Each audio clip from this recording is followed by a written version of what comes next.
শয়তানের ইবাদত করো না, নিশ্চয় শয়তান তোমাদের প্রকাশ্য শত্রু।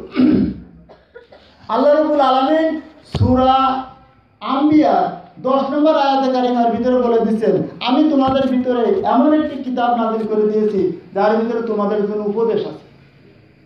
তাহলে এই আয়াতটা যে পড়বে তার জন্য উপদেশ আছে না? মানুষ কিন্তু টাইমে দিতে আসছে, অনুগ্রহ টাইমে দিতে তাকায় না, শেষ করতে দেন, শেষ করে দেবো। আমি আপনাদের কষ্ট, আমি জানি আপনাদের কষ্ট হচ্ছে, অনেকে অসুস্থ মানুষ, আপনাদের কষ্ট হচ্ছে আমি জানি, এটাও আমি জানি, কিন্তু যেটা নিয়ে আসছি একটু শেষ করতে দিতে হবে না? আপনাদেরই ভাই, আপনাদেরই কারো ছেলে বা কারোর ছেলের বয়সী এই কোরআন থেকে আমি কিছু উপদেশ বের করেছি, কোরআনের কিছু তথ্য আমি নিজে বার করেছি, কোনোটা ওয়াজ মাহফিল থেকে বার করি নাই। এই আয়াতটা আমি পড়ে ভাবছি যে এই আয়াতটা যে পড়বে তার জন্য একটা নিশ্চয় উপদেশ আছে, সে যেই হোক না কেন, সে মসজিদের সেক্রেটারি হোক, সে মৌমাছি হোক, সে কুকুর হোক, যে বিড়াল হোক, যে শ্রেণী প্রাণী হোক, যা হোক না কেন, সে ধানি ব্যবসা করুক, যে সুদ খাক, যে অহংকার করে চলুক, যে যাই করুক না কেন, যে জিনা করুক, ব্যভিচার করুক, সবার জন্য একটা উপদেশ আছে কিনা বলেন?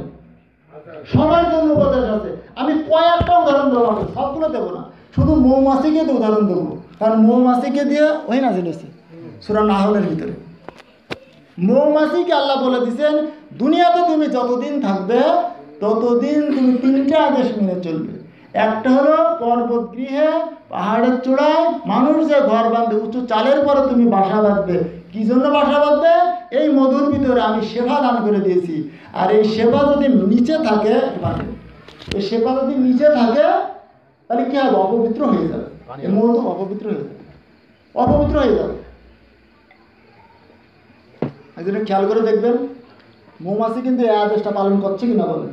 ছোট্ট একটা প্রাণীর উদাহরণ দিলাম, যারা ওজন দেন, মুতাফিন না, মুতাফিন আয়াতে দেখবেন ওখানে নির্দিষ্ট করা আছে ওজনকারীদের জন্য দুর্ভোগ।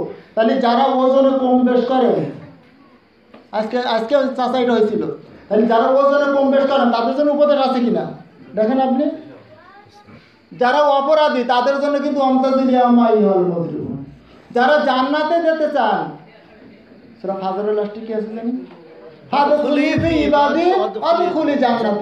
অর্থাৎ পরিশুদ্ধ আত্মা এদিকে আসো এবং সত্য কর্মপরায়ণদের সাথে অন্তর্ভুক্ত হয়ে যাও এবং আমার জান্নাতে প্রবেশ করো। এই আত্মা কিন্তু আমার মতন আত্মা। আপনি যদি কোনো বোতলের ভিতরে যদি মধু রাখতে চান, তাহলে কি এই মধুর ভিতরে রাখলে হবে? হ্যাঁ, হবে কি না? আপনি যদি কোনো মেয়েকে বিয়ে করেন, তাহলে ওই মেয়ে যদি বিয়ে করার পরও আর একজনের সম্পর্ক থাকে, ঘরের শান্তি থাকবে? থাকবে না।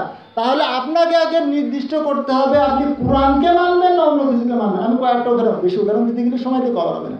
আপনি একটা দেখবেন, আর যারা আমার ফেসবুকে আছেন দেখবেন, আমি এটা কিন্তু খুঁজে চেষ্টা করি যে কার জন্য কি উপদেশ আছে। অহংকারীদের জন্য বলছে, খবরদার অহংকার বসে তুই মাটিতে চলাচল করো না, কারণ তুই পারবে না এই মাটিকে বিতরণ করতে, পারবে না পাহাড় সমান উঁচু হতে।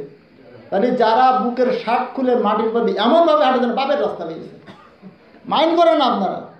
এই নাকি অহংকার না? আপনি এত অহংকার আপনার হয়েছে কি করতে বলছে?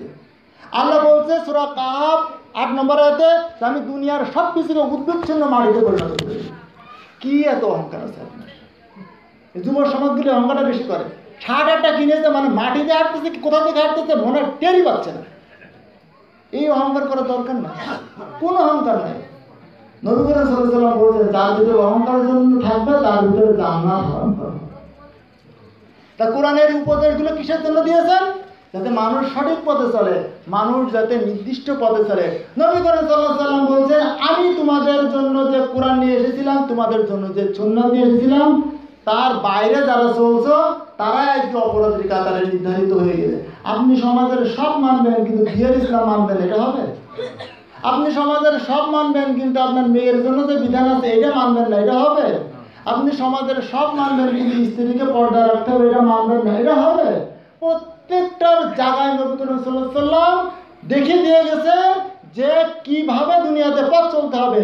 সেটা আল্লাহ রাব্বুল আলামিন আমাদের ইমাম সাহেব বলছিলেন যে সূরা আলে ইমরান 31 নম্বর আয়াত, উনি একটু আরেকটু বিষয়টা ভালো করতে ছিল। এখানে আল্লাহ বলছেন নবীকে অনুসরণ করো। কি বলছে?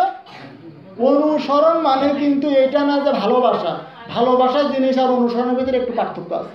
আমিও আমার দোস্তকে ভালোবাসতে পারি, ওর সাথে বসে চা খাবো, ও হয়তো একদিন আমার বাসায় দাওয়াত করে নিয়ে যাবো, সর্বোচ্চ এতটুকুর ভিতরে সীমাবদ্ধ।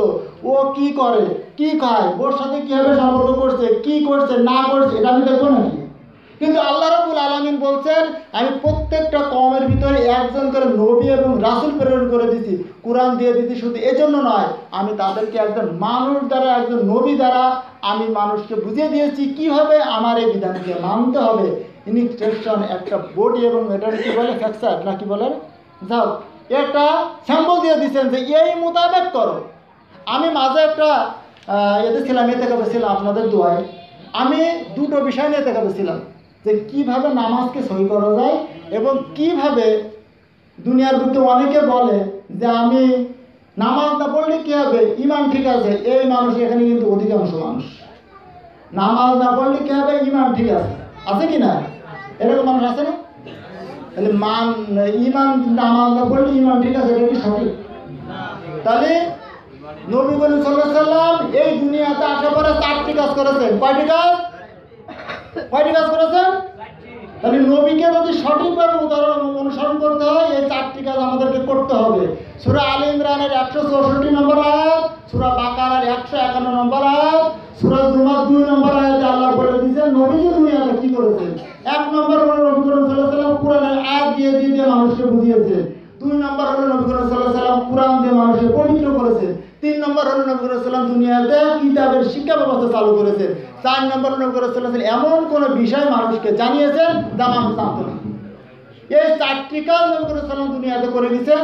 এই 4টি কাজ যদি আপনি ভালো মতন করতে পারেন, তাহলে আমার মনে ইখতিলাফ নবীর সাথেও হবে, নবীর সুন্নাতটা সঠিকভাবে মানা হবে। এবং নবী করিম সাল্লাল্লাহু আলাইহি সাল্লাম যেভাবে নামাজ পড়েছেন, যেভাবে স্ত্রীর সাথে চলাফেরা করছেন, যেভাবে বন্ধুর সাথে চলছেন, কীভাবে রাষ্ট্র চালিয়েছেন, যেভাবে করছেন এইভাবে করতে হবে। আমার একটা গবেষণার বিষয় ছিল যে যারা বলেন আমার নামাজ পড়লে ইমান ঠিক আছে, আসলে কতটুকু ঠিক আছে?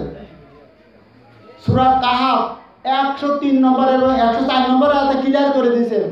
আমি কি এমন কোনো ক্ষতিগ্রস্ত লোকের কথা তোমাদেরকে বলবো নাকি যারা আমলের দিক থেকে ক্ষতিগ্রস্ত? ভালো করে বুঝেন, তারা ওই শ্রেণীর লোক যে তারা মনে কর দুনিয়াতে তাদের কার্যক্রম পার্থিব জীবনেই সীমাবদ্ধ, পার্থিব জীবনেই শেষ হয়ে যাচ্ছে, অথচ তারা মনে করছে আমি খুব ভালো কাজ করছি। জিনিসটা বুঝতে পারছেন? এই কথাটা কারা বলে? হয়তো গালিগালাজ করে না, হয়তো নামাজ পড়ে না, ঠিক আছে, কিন্তু কারোর সাথে কিন্তু মারামারু করে না, কিছু করে না। এই শ্রেণীর লোক আছে কিনা? ঠিক মতন হয়তো বা মানুষের সাথে তেমন খারাপ ব্যবহার করে না, কিন্তু তার এই জীবনটা কিন্তু কুরআন এবং হাদিসের সাথে মেলে না। কারণ কুরআন এবং হাদিসের সাথে মিলতে গেলে প্রথমে আপনাকে কি আনতে হবে? নামাজ। ইমান আনার পরে নামাজ ও ইমান আগে আনছে। নামাজ যদি না থাকে তাহলে আর সঠিক হলো না।